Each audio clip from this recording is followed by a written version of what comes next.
just thinking about you. I'm thinking about you. I'm thinking about you. Assalamualaikum warahmatullahi wabarakatuh.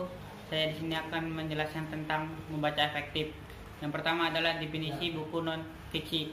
Yang pertama, definisi buku non fiksi. Karangan non fiksi yaitu karangan yang dibuat berdasarkan fakta, realita, dan hal yang nyata terjadi dalam kehidupan sehari-hari. Yang kedua adalah buku pengayaan. Definisi pengayaan, buku pengayaan dapat diartikan sebagai buku yang membuat materi yang dapat memperkaya dan meningkatkan pengetahuan, iptek, dan keterampilan membentuk peserta didik yang baik. Kedua, jenis-jenis buku pengayaan. Yang pertama adalah materi buku bersifat kenyataan. Yang kedua, pengembangan isi tulisan tidak terkait pada kurikulum. Yang ketiga, pengembangan materi bertumpu pada perkembangan ilmu. Yang keempat, bentuk pengayaan berupa deskriptif. Dan yang kelima, penyajian buku dilakukan secara populer. Yang ketiga, mengidentifikasi buku-buku non-fiksi. Yang pertama, unsur buku non-fiksi yang dapat dikomentari.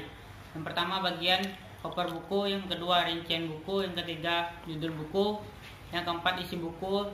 Yang kelima, cara mengikat buku.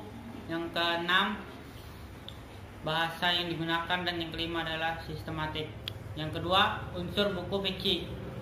Yang pertama adalah bagian cover buku, yang kedua rincian buku, yang ketiga judul buku, yang keempat tokoh dan penokohan, yang kelima tema cerita, yang keenam bahasa yang digunakan, dan yang ketujuh penyajian buku cerita.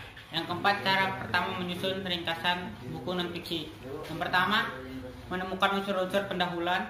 Yang kedua, menemukan kata kunci. Yang ketiga, menemukan pertanyaan penting dari buku. Yang kelima, menemukan permasalahan umum dalam buku tersebut.